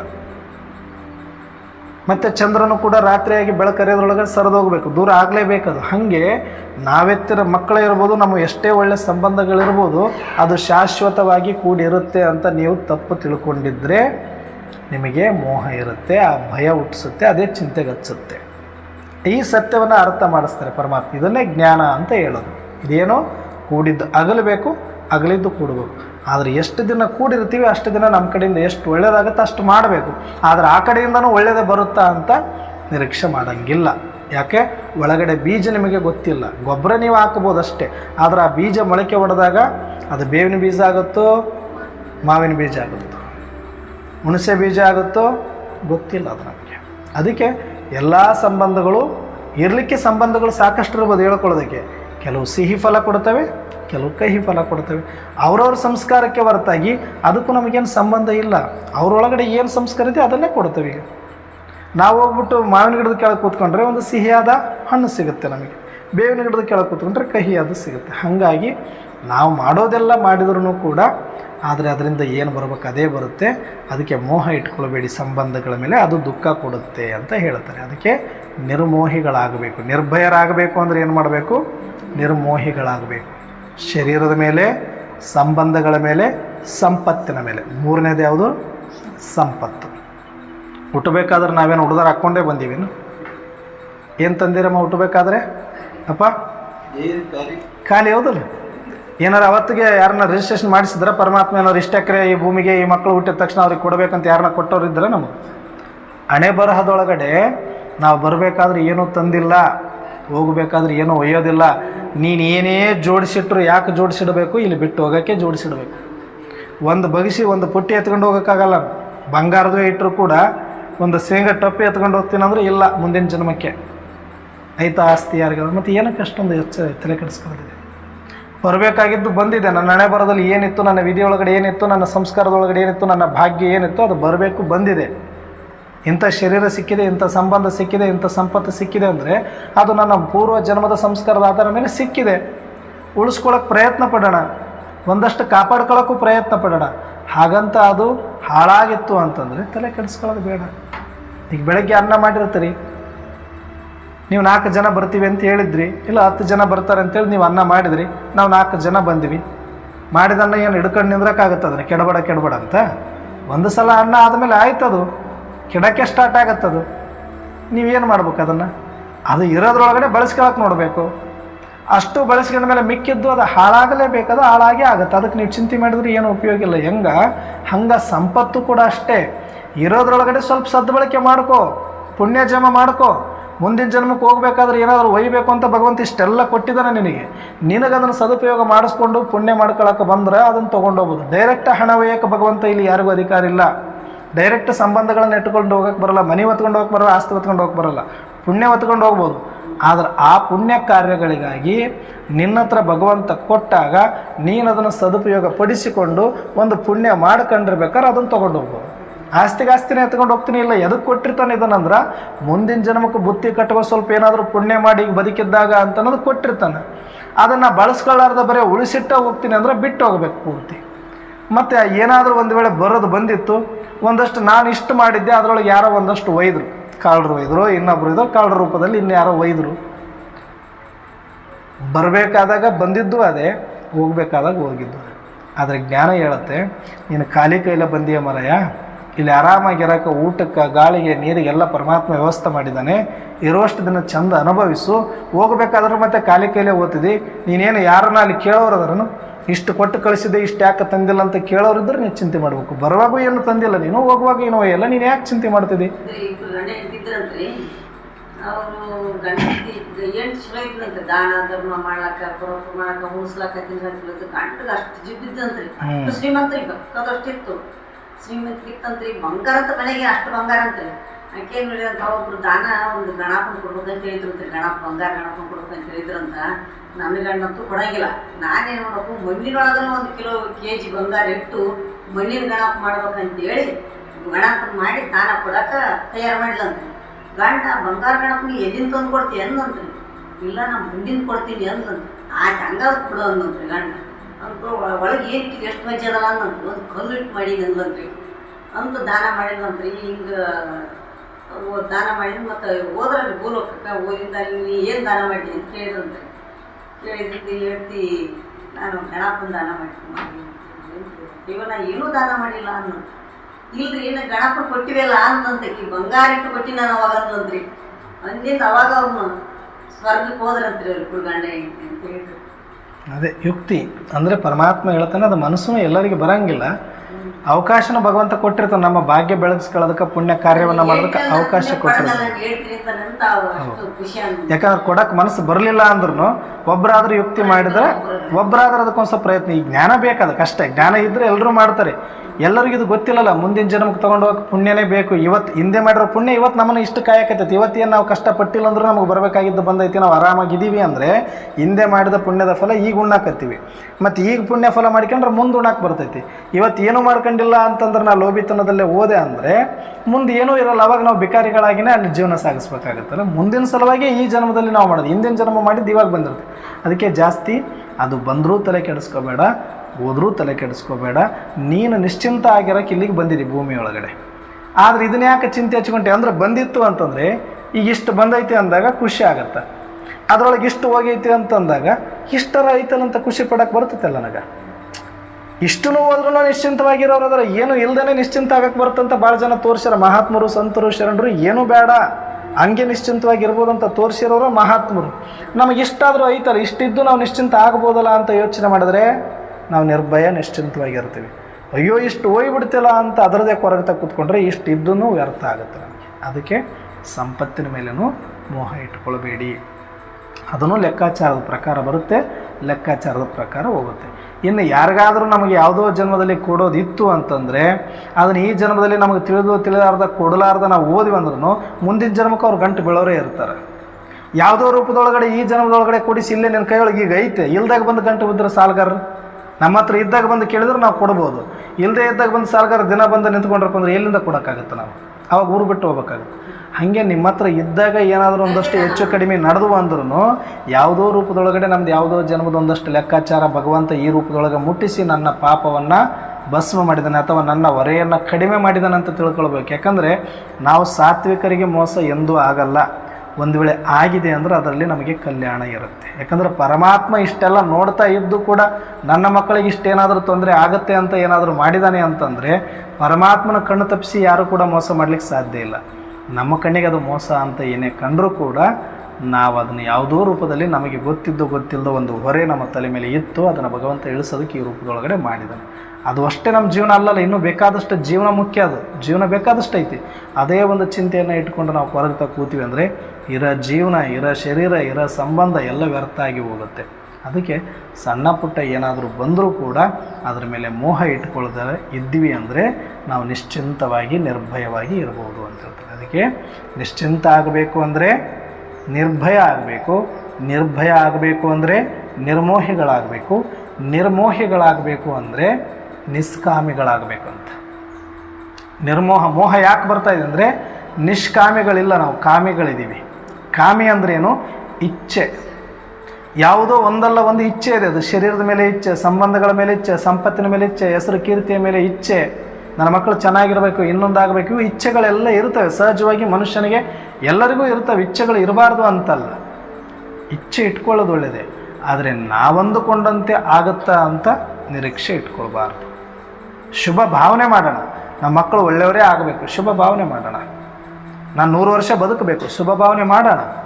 ಆದರೆ ಅಷ್ಟೇ ಆಗುತ್ತೆ ಅಂತ ನಿರೀಕ್ಷೆ ಇಟ್ಕೊಳ್ಬಾರ್ದು. ಅದಕ್ಕೆ ಅದರ ಮೇಲೆ ಅತಿಯಾದ ನಂಬಿಕೆ ಇಟ್ಕೊಳ್ಳೋಕೆ ಹೋಗ್ಬಿಡಿ. ಒಳ್ಳೆ ಭಾವನೆ ಮಾಡಿ. ಮಕ್ಕಳಿರಲಿ, ಪತಿ ಇರಲಿ, ಎಂಥ ಕಡು ಸಂಸ್ಕಾರದವರಿದ್ದರೂ ಇವತ್ತಲ್ಲ ನಾಳೆ ನನ್ನ ಪತಿ ಒಳ್ಳೆಯವನಾಗ್ತಾನೆ, ನನ್ನ ಮಗನ ಒಳ್ಳೆಯವನಾಗ್ತಾನೆ, ನಮಗೂ ಒಳ್ಳೆಯದಾಗತ್ತೆ ಅಂತ ಜೀವನದಲ್ಲಿ ಭರವಸೆ ಇಟ್ಕೊಳ್ಳಿ. ಆದರೆ ಹಿಂಗೇ ಆಗಬೇಕು ಅನ್ನೋಂಥ ಹಠ ಆಗಲಿ ಅಥವಾ ಅತಿಯಾದ ಇಚ್ಛೆ ಆಗಲಿ ಇಟ್ಕೊಂಡ್ರೆ ಅದು ಮೋಹ ಆಗಿ ಪರಿವರ್ತನೆ ಆಗುತ್ತೆ. ಆ ಮೋಹ ಭಯವಾಗಿ ಪರಿವರ್ತನೆ ಆಗುತ್ತೆ. ಭಯ ಚಿಂತೆಗೆ ಕಾರಣ ಆಗುತ್ತೆ. ಅದಕ್ಕೆ ನಿಷ್ಕಾಮಿಗಳಾಗಿ ಅಂತ ಹೇಳ್ತಾರೆ. ನಿಷ್ಕಾಮಿ ಆಗಬೇಕಂದ್ರೆ ಏನು ಮಾಡಬೇಕು? ಇಚ್ಛೆನೇ ಇರಬಾರ್ದು. ಇಚ್ಛಾ ಮಾತ್ರ ಅವಿದ್ಯೆ ಆಗಬೇಕು ಅಂತ ಹೇಳ್ತಾರೆ. ಇಚ್ಛೆ ಆಸೆಯ ದುಃಖಕ್ಕೆ ಮೂಲ ಅಂತ ಗೌತಮ ಬುದ್ಧ ಹೇಳ್ತಾನಲ್ಲ, ಹಾಗೆ ನಮ್ಮೆಲ್ಲರ ಜೀವನದಲ್ಲಿ ಒಂದಷ್ಟು ಇಚ್ಛೆಗಳನ್ನು ಇಟ್ಕೊಂಡ್ಬಿಟ್ಟು ನಮ್ಗೆ ತಿಳಿದೋ ತಿಳಿದಾರ್ದು ಇವ್ರಂಗಾಗಬೇಕು, ಅವ್ರಂಗಾಗಬೇಕು, ನಮ್ಮ ಮಕ್ಳು ಹಿಂಗಾಗಬೇಕು, ನಾನು ಹಿಂಗಾಗಬೇಕು, ನಮಗೆ ಗೊತ್ತಿಲ್ಲದೋ ಒಂದಷ್ಟು ಇಚ್ಛೆ ಇಟ್ಕೊಂಡ್ಬಿಟ್ಟಿದ್ದೀವಿ. ನಮಗೇನಾಗಬೇಕು? ಕಣ್ಣಿಲ್ದವನಿಗೆ ಹೋಗಿ ಕೇಳಿ ಏನು ಬೇಕು ಅಂತ ನನಗೆ ಇಚ್ಛೆ ಏನಿರುತ್ತೆ? ಕಣ್ಣು ಬಂದರೆ ಸಾಕು ಅಂತಾನೆ. 2 ಕಣ್ಣು ಇಲ್ದವನಿಗೆ ಹೋಗಿ ಕೇಳಿ 1 ಕಣ್ಣು ಬಂದರೆ ಸಾಕು ನನಗಂತ. ನಾವು 1 ಕಣ್ಣು ಇದ್ದವನಿಗೆ 1 ಕಣ್ಣು ಇದ್ರೆ ಇದೊಂದು ಕಣ್ಣು ಬಂದುಬಿಟ್ರೆ ಸಾಕಪ್ಪ, ನಾನು ಇಡೀ ಪ್ರಪಂಚ ನೋಡ್ತೀನಿ. ಕಿವಿ ಕೇಳದೇ ಇರೋರಿಗೆ ಕಿವಿ ಕೇಳಿದ್ರೆ ಸಾಕಪ್ಪ ಅಂತ ಅವನಿಗೆ ಇಚ್ಛೆ ಇರುತ್ತೆ. ನಮಗೇನು ಕಡಿಮೆ ಇದೆ? ಈಗ ಭಗವಂತ 2 ಕಣ್ಣು ಚಂದ ನೋಡೋಕೆ ಕೊಟ್ಟಣ, ಕಿವಿ ಚಂದ ಕೇಳೋಕೆ ಕೊಟ್ಟಣ, ಮಾತಾಡೋಕ್ಕೆ ಶಕ್ತಿ ಕೊಟ್ಟಣ, ಕುಂದ್ರಕ್ಕೆ ನಿಂದ್ರಕ್ಕೆ ಓಡಾಡೋಕೆ ಒಂದಷ್ಟು ಶರೀರದೊಳಗಡೆ ರಕ್ತ ಕೊಟ್ಟಿದ್ದಾನೆ. ಇಷ್ಟು ಸಾಕಾಗ್ತಾ ಇಲ್ಲ ನಮಗೆ ಚೆಂದಾಗಿರೋಕ್ಕೆ. ಇದು ನಿಲ್ದವ್ರಿಗೆ ಹೋಗಿ ಕೇಳಿ ಒಂದೊಂದ್ರ ಬೆಲೆ ಎಷ್ಟಿದೆ ಗೊತ್ತಾ? ಕೋಟಿಗಟ್ಟಲೆ ಇವತ್ತದ. ಒಂದು ಲಿವರು, ಒಂದು ಕಿಡ್ನಿ, ಒಂದು ಇದು ಕೇಳಿದ್ರೆ ಕೋಟಿಗಟ್ಟಲೆ ಇವತ್ತು ಪ್ರಪಂಚದಲ್ಲಿ ಸೇಲ್ ಆಗ್ತವೆ. ನಾವೆಲ್ಲರೂ ಕೋಟ್ಯಾಧೀಶರೇ ಆ ದೃಷ್ಟಿ ಒಳಗಡೆ. ಇದನ್ನು ಬಿಟ್ಟಿವಿ. ಇಂಥ ಸುಂದರವಾದ ಶರೀರ ಇದು ಚಂದಿದ್ರೆ ನಾವು ಇಡೀ ಜಗತ್ತು. ಇದು ಹೋಯ್ತು ಅಂದರೆ ಇನ್ನು ತಾಸು ಬಿಟ್ಟರೆ ಆಯ್ತು, ಎಲ್ಲರನ್ನ ಕರೆಸ್ತಾರೆ, ಎಲ್ಲರಿಗೂ ಫೋನ್ ಹೊಡಿತಾರೆ. ಅವ್ರು ಮೊದಲು ಕೇಳ್ತಾರೆ ಎಷ್ಟೊತ್ತಿಗೆ ಮಾಡ್ತೀರಿ ಅಂತ. ಎಷ್ಟೊತ್ತು ಇಡ್ತೀರಿ ಅಂತ ಯಾರು ಕೇಳಲ್ಲ. ಕೇಳ್ತಾರಮ್ಮ ನೀವು ಕೋಟಿಗಟ್ಟಲೆ ಗಳಿಸಿರು. ಇವತ್ತಿನ ಕಾಲಕ್ಕೆ ಮಕ್ಕಳು ಹೆಂಗಾಗಿದ್ದಾರೆ, ಫಾರಿನಲ್ಲಿರೋರು ನಮಗೆ ಬರೋಕ್ಕಾಗಲ್ಲ, ನಿಮ್ಗೆ 1 ಲಕ್ಷ ರೂಪಾಯಿ ಆಗ್ತೀವಿ, ಎಲ್ಲ ಮುಗಿಸ್ಬಿಡ್ರಿ, ನೀವೇ ಫೋಟೋ ಕಳಿಸಿರಂತ. ವಿಡಿಯೋ ಕಾಲಲ್ಲಿ ನಡೆದಿರೋ ಘಟನೆ. ಯಾವಾಗ ಮಾಡ್ತೀರಂತ ಕೇಳ್ತಾರೆ ಸಂಬಂಧಿಕರು. ಇವಾಗ ಫಾರಿನಲ್ಲಿರೋ ಮಕ್ಕಳು ನಾವು ಬಂದು ಹೋದ್ರೆ 5 ಲಕ್ಷ ಖರ್ಚಾಗತ್ತೆ, ನಿಮ್ಗೆ 1 ಲಕ್ಷ ಹಾಕ್ಬಿಡ್ತೀವಿ, ವಿಡಿಯೋ ಕಾಲ್ ಮಾಡಿ ತೋರಿಸ್ಬಿಡ್ರಿ ಅಂತ. ಅವ್ರ ಬೂದಿ ಏನಾದ್ರು ಇತ್ತು ಅಂದ್ರೆ ಅದನ್ನ ಪಾರ್ಸಲ್ ಒಳ್ಳೆ ನಮ್ಗೆ ಕೊರಿಯರ್ ಮಾಡ್ರಿ ಅಂತ. ಏನು ಮಾಡ್ತೀರಿ? ಎಲ್ಲಿದೆ ಹೇಳಿ? ನಾವು ಸುಮ್ಮನೆ ನಮ್ಮದು ಕಿಮ್ಮತ್ತಿಲ್ಲಮ್ಮ. ಮಕ್ಕಳಿಗೆ ನಾವು ಬೆಳೆಸಿವತ್ತು ನಾವು ಎಲ್ಲಿ ಇಡಕತ್ತೀವಿ, ಅವ್ರನ್ನ ATM ಮಷಿನ್ ಥರ ನೋಡಕತ್ತೀವಿ. ಅವ್ನು ದುಡ್ಕೊಂಬರೋಂಥ ಮಷಿನ್ ಅದು ಫಾರಿನಿಗೆ ಹೋಗಲ್ದಕ್ಕದು, ಇನ್ನೊಂದು ಹೋಗಲ್ದಕ್ಕ. ಚಂದನಾಗಿ ಇರೋ ತನಕ ನಾವು 4 ಜನ ಇದ್ದು ಬದುಕಬೇಕಂದ್ರೆ ಇವತ್ತಿನ ಕಾಲದಲ್ಲಿ ಬದುಕಕ್ಕೆ ಆಗ್ತಾ ಇಲ್ಲ. ಅದು ಅವ್ರು ದುಡಿಬೇಕಂದ್ರೆ ಇವತ್ತು ಲಕ್ಷಗಟ್ಟಲೆ ಸಂಪಾದನೆ ಮಾಡಿದ್ರೆ ಇವತ್ತು ಬದುಕಕ್ಕಾಗುತ್ತೆ ಅನ್ನೋ ಥರದಲ್ಲಿ ನಾವು ಆಲ್ರೆಡಿ ಮೈಂಡ್ ಸೆಟ್ ಬಂದುಬಿಟ್ಟಿದ್ದೀವಿ. ಏನು ಇಲ್ಲದೆ ಇರೋರು ಇದ್ದಾರೆ. 10,000 ರೂಪಾಯಿ ದುಡಿದು ಚಂದ ಇರೋರು ಅದ್ರ ಗುಡಿಸಲಾಗಿರೋರು. ಲಕ್ಷಗಟ್ಟಲೆ ಇದ್ದು ನಾವು ದೂರ ಇದ್ದು ಎಷ್ಟು ಕಷ್ಟಪಟ್ಟು ಒಬ್ರಿಗೊಬ್ರು ಆಗ್ತಾ ಇಲ್ಲ. ಟೈಮ್ ಸರಿಗೆ ಬರೋಕ್ಕಾಗ್ತಿಲ್ಲ, ಹೋಗೋಕ್ಕಾಗ್ತಿಲ್ಲ. ಇನ್ನು ಬೆಳೀತಾ ಹೋಗ್ತೀವಿ ಅಂದ್ರೆ ಇವರು ನೋಡಿ ಅವರು ನೋಡಿ ಇವರು. ನನ್ನ ಮಗ ಅಲ್ಲಿ ಓದ್ತಾನಂತ ಇವರು, ನನ್ನ ಮಗ ಇಲ್ಲಿ ಓದ್ತಾನಂತ ಇವರು. ಅವ್ರು ಓದ್ಸಕತ್ತಾರವ ಅಂತ ನನ್ನ ಕೈಲಿ ಆಗುತ್ತೋ ಇಲ್ಲ, ಅವ್ರ ಶಕ್ತಿ ಐತೆ, ಅವ್ರು ಓದ್ಸಕತ್ತಾರೆ. ನನಗೆ ಆಗ್ಲಾರ್ದವ್ ನಾನು ಹೋಗಿ ಕೊಳ್ಳಿಗೆ ಹಾಕ್ಯಂಡ್ರೆ ಸಾಯ ತನಕ ದುಡ್ದು ನಾನು ಸತ್ತು ಹೋಗ್ಬೇಕಷ್ಟೆ. ಇದು ಕಾಮ, ಅತಿಯಾದ ಇಚ್ಛೆ ಅಂತ ಹೇಳ್ತಾರೆ. ಅದಕ್ಕೆ ಯಾವುದೂ ಕೂಡ ಏನೋ ಹೊತ್ಕೊಂಡು ಹೋಗೋದಿಲ್ಲ. ಇಲ್ಲಿ ಯಾವುದ್ರ ಮೇಲೆ ಅತಿಯಾದ ಇಚ್ಛೆ ಇಟ್ಕೊಳ್ಬೇಡಿ. ಹಿಂಗೆ ಆಗಬೇಕು ಅಂತ ಭರವಸೆ ಇಟ್ಕೊಳ್ಬೇಡಿ. ನಮ್ಮನ್ನೆಲ್ಲ ಚೆನ್ನಾಗೇ ನೋಡ್ತಾರಂತ ಏನು ನಿಯಮ ಇಲ್ಲ. ಅವ್ರವ್ರ ಸಂದರ್ಭಗಳು ಹೆಂಗಿದಾವೋ ಗೊತ್ತಿಲ್ಲ. ಮುಂದೆ ಇನ್ನೂ ಎಂತೆಂಥ ಸಂದರ್ಭಗಳು ಬರ್ತಾವೋ ಗೊತ್ತಿಲ್ಲ. ನಾವು ಚೆನ್ನಾಗಿದ್ದೀವಿ, ಈ ಶರೀರ ಚೆನ್ನಾಗಿದೆ, ಅಷ್ಟೇ ನಮ್ಮ ಜೀವನ. ನಾವು ಬದುಕಿದ್ರೆ ನಮಗೆ ಜಗತ್ತು, ನಾವು ಸತ್ತರೆ ಜಗತ್ತಿರುತ್ತೆ, ನಾವಿರಲ್ಲ ಅಷ್ಟೆ. ನಮ್ಮ ಪಾಲಿಗೆ ಜಗತ್ತು ಸತ್ತೋಗುತ್ತೆ. ನಾವು ಏನು ಗಳಿಸಿದ್ರು ಅದು ನಮ್ಮ ಪಾಲಿಗೆ ಸತ್ತೋಯ್ತು. ಬದುಕಿರೋರು ಅದನ್ನು ಹಂಚ್ಕೊಳಕ್ಕೆ ಬಡ್ದಾಡ್ತಾರೆ ಹೊರತಾಗಿ ನಮ್ಮನ್ನು ಯಾರು ಹಂಚ್ಕೊಳ್ಳೋಕ್ಕಿಲ್ಲ. ನಿನ್ನೆ ಯಾರು ಕೇಳಿದ್ರು, ನಮ್ಮ ರಿಲೇಷನ್ ಒಳಗಡೆ ಹೋಗಿ ಎಲ್ಲ ಚೆನ್ನಾಗಿದ್ದಾರೆ, ಸ್ಥಿತಿವಂತರಿದ್ದಾರೆ, ದೊಡ್ಡ ಮನೆ ಕಟ್ಟಿದ್ದಾರೆ, ತಂದೆ ತಾಯಿಗೆ ಆಲ್ರೆಡಿ 80 ವಯಸ್ಸಾಗಿದೆ. 2 ಮಕ್ಕಳಿದ್ದಾರೆ, ಗಂಡು ಮಕ್ಕಳು. ಒಬ್ಬ ಹೆಣ್ಮಗಳು ನಮ್ಮೂರಿಗೆ ಕೊಟ್ಟರು, ನಮ್ಮ ರಿಲೇಷನ್ನಾಗ, ಅಲ್ಲೇ 5 ಕಿಲೋಮೀಟ್ರು. ಅವರು ಈಗ ಇಷ್ಟು ವರ್ಷ ಇದ್ದು ಈಗ ಬೇರೆ ಆಗಿದ್ದಾರೆ. ಬೇರೆ ಆದಮೇಲೆ 2 ಮನೆ ಹಿಂಗೆ ಜೋಡಿ ಮನೆ ಕಟ್ಟಿದ್ರೆ, ಮುಂದೆ ಒಂದು ರೂಮ್ ಕಟ್ಟಿದ್ರು ಮಳಿಗೆ. ಆ ಮಳಿಗೆ ಒಳಗೆ ತಂದೆ ತಾಯಿ ಇದ್ದರು. ಈಗ ಎಷ್ಟೇ ಇದ್ರು ಸ್ವಸ್ಥರು ಬಂದಾಗ ಅವ್ರು ಕೊಡಬೇಕು, ಮಕ್ಕಳು ಕೊಡಬೇಕು, ಅವ್ರಿಗೆ ಸ್ವತಂತ್ರ ಇರಲ್ಲ. ಇಬ್ಬರೇ ಇರ್ತಾರೆ. ಅವ್ರು ಏನಾರು ಅಲ್ಲಿ ಒಂದಷ್ಟು ರೂಮ್ನಾಗ ಏನಾರು ಸ್ಟವ್ ಗಿವ್ ಮಾಡ್ಕೊಂಡು ನಮಗೇನು ಬೇಕೋ ಅದನ್ನ ಮಾಡ್ಕೊಂತದ್ದು, ಊಟ ಪಾಠ ಬಂದು ಮಾಡ್ಕೊಂಡು ಹೋಗ್ತದ್ರು. ಇಷ್ಟು ನಡೆದಿತ್ತು ಅವರು. ಅದನ್ನು ಅಂಗಡಿ ಮಾಡ್ಬೇಕಂತೇಳಿ ಆ ರೂಮ್ ಕೆಡಿಸಿ ಈಗ ಒಂದು ಅಂಗಡಿ ಮಾಡಿಬಿಟ್ರು. ಅವ್ರ ತಂದೆ ತಾಯಿಗೆ ಇರೋಕ್ಕೆ ಜಾಗ ಇಲ್ದಂಗೆ ಆಯ್ತು. ಇವರಿಗೆ ತಮಗೆ 2 ಮಕ್ಕಳು ರೂಮು ತಾವು ಮಾಡ್ಕೊಂಡ್ರೆ ತಮ್ಮ ಇಲ್ಲ. ತಂದೆ ತಾಯಿನ ಇಬ್ಬರು ಇಟ್ಕೊಂಡ್ರಪ್ಪ ಅಂದ್ರೆ ನನಗೆ ವಜ್ಜೆ ಆಗ್ತೈತಪ್ಪ, ನೀನು ಅಮ್ಮನ ಇಟ್ಕ, ನಾನು ಅಪ್ಪನ ಇಟ್ಕೊಂತೀನಿ ಅಂತ ನಡೆದಿರೋದೇ ಇದು ವಾಸ್ತವ. ಒಬ್ಬರು ತಂದಿನ ಒಂದು ಮನೆಗೆ ಇಟ್ಕೊಂಡ್ರೆ, ಇನ್ನೊಬ್ರು ತಂದೆ ಇನ್ನೊಬ್ರು ಮನೆಗೆ ಇಟ್ಕೊಂಡ್ರೆ, ತಾಯಿನೊಬ್ಬರ ಮನೆಗೆ ಇಟ್ಕೊಂಡ್ರೆ ಅವ್ರನ್ನ ಅಗಲಿಸಿದಂಗೆ ಆಯಿತು. ಅವರಿಗೆ ದೂರ ಆಯಿತು. ಆಮೇಲೆ ಅವರಿಬ್ರು ಏನಂತಾರೆ, ಈಗಿಲ್ಲ ನಾ ಮಗಳ ಮನೆಗೆ ಬರ್ತೀನಿ ಅಂತ. ನಮ್ಮೂರಿಗೆ ಬಂದ್ಬಿಡುತ್ತೆ, ನನಗೆ ಅಲ್ಲಿ ಇರೋಕ್ಕಾಗೋಲ್ತು. ಒಂದತ್ತಕ್ಕೆ ಇರೋಕೆ ನಮ್ಗೆ ಜಾಗ ಕೊಡೋಗಲ್ಲ ಅವರು. ನಮ್ಮ ಮನೆಗೆ ಒಬ್ಬರು ಇರೋ, ನಮ್ಮ ಮನೆಗೆ ಒಬ್ಬರು ಇರ್ತಾರೆ. ಒಬ್ಬರು ಒಂದು ಕಡೆ ಸ್ನಾನ ಮಾಡೋದು, ಇನ್ನೊಬ್ರು ಇನ್ನೊಂದು ಕಡೆ ಸ್ನಾನ ಮಾಡೋದು, ಒಬ್ಬರು ಒಂದು ಕಡೆ ಊಟ ಮಾಡೋದು, ಇನ್ನೊಬ್ರು ಇನ್ನೊಂದು ಕಡೆ ಊಟ ಮಾಡೋದು. ಇದೇನು ಜೀವನ ಇಷ್ಟೆಲ್ಲ ಮಾಡಿದ್ರು ನಾವು ಬಂದು ಮಗಳ ಮನೆಗೆ ಇರ್ತೀವಿ ಅಂತ ಈಗ ಅಂತ ಇದ್ದಾರೆ. ಎಷ್ಟು ವಯಸ್ಸು? 80 ವಯಸ್ಸು. ಅವರು ಏನು ಮಾಡ್ದಂಗೆ ಆಯ್ತು. ಈಗ ಬೇಕಾದಂಗೆ ಆಸ್ತಿ ಮಾಡಿದ್ರು, ಬೇಕಾದಂಗೆ ಮಕ್ಕಳಿದ್ರು. ಕೊನೆ ಕಾಲಕ್ಕೆ 2 ಹೊತ್ತು ಚಂದ್ರನಾಗ ಅವ್ರಿಗೆ ಜೊತೆಗಿರಕ್ಕೆ ಬಿಟ್ಟಿಲ್ಲ ಅಂದ್ರೆ ಎಂಥ ಮಕ್ಕಳು ಇವರು.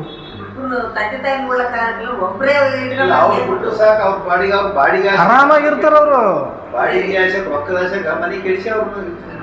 ಎಷ್ಟು ಮನುಷ್ಯ ಒಂದು ಮಳಿಗೆ ಮಾಡಿ ಬಾತ್ರೂಮ್ ಮಾಡ್ಕೊಂಡ್ರದು ಅಂಥ ಪರಿಸ್ಥಿತಿ ಅದಾವ ಈಗ. ಅದಕ್ಕೆ ನಮಗೆ ಇವಾಗ ಅರ್ಥ ಆಗ್ಬೇಕಿದ್ದು ಅಂತ ನನಗೆ. ಎಲ್ಲ ಮುಗಿದ ಮೇಲೆ ಅಥವಾ ನಮಗೆ ಆ ಪರಿಸ್ಥಿತಿ ಬಂದಾಗ ನಮಗೆ ಅರ್ಥ ಮಾಡ್ಕೊಬಾರ್ದು. ಮೊದಲು ಅರ್ಥ ಮಾಡ್ಕೊಳ್ಬೇಕು. ಬಿಟ್ಟು ಹೋದ್ರೆ ಹಿಂಗೆ ಜಾಡಿಸಿಬಿಡ್ಬೇಕು. ನಡಿ ನೀನು ಆ ಕಡೆ, ನಾನು ಎಷ್ಟು ಮಾಡೋಷ್ಟು ಮಾಡೀನಿ, ನಡಿ ಆ ಕಡೆ ಅಂತ ಅನ್ಬೇಕು. ಇರೋ ತನಕ ಜವಾಬ್ದಾರಿ ನೋಡೋದು.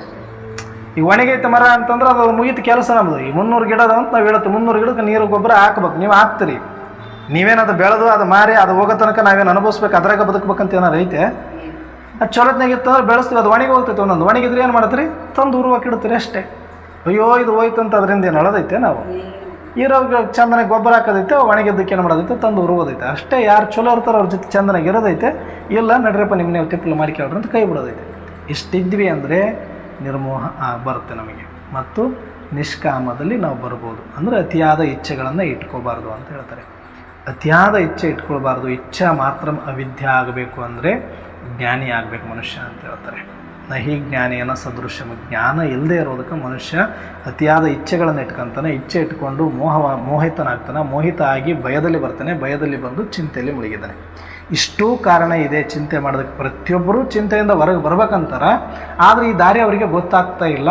ಇದನ್ನು ತಿಳಿಸೋದಕ್ಕೆ ಪರಮಾತ್ಮ ನಾನು ಬಂದು ಈ ಸತ್ಯಜ್ಞಾನವನ್ನು ನಿಮಗೆ ಹೇಳ್ತಾ ಇದ್ದೀನಿ. ಯಾಕಂದರೆ ನಿಮ್ಮನ್ನು ನೀವು ಆತ್ಮ ಅಂತ ತಿಳಿದ್ರೆ ನಿಮಗೆ ಶರೀರದ ಭಯನೂ ಇಲ್ಲ, ಸಂಬಂಧದ ಭಯನೂ ಇಲ್ಲ, ಸಂಪತ್ತಿನ ಭಯನೂ ಇಲ್ಲ. ಯಾಕಂದರೆ ಆತ್ಮ ಸರ್ವಗುಣ ಸಂಪನ್ನ, ಅದು ಸಂಪೂರ್ಣ ನಿರ್ವಿಕಾರಿ, ಅದು ನಿರಹಂಕಾರಿ. ಅದು ಇನ್ನೂ ಭಾಳ ಐತಿದು ಮುಂದೆ ಹೋದರೆ. ನಿಷ್ಕಾಮಿ ಆಗಬೇಕು ಅಂತಂದರೆ ನಾವು ನಿರ್ವಿಕಾರಿ ಆಗಬೇಕು ಅಂತ ಹೇಳ್ತಾರೆ.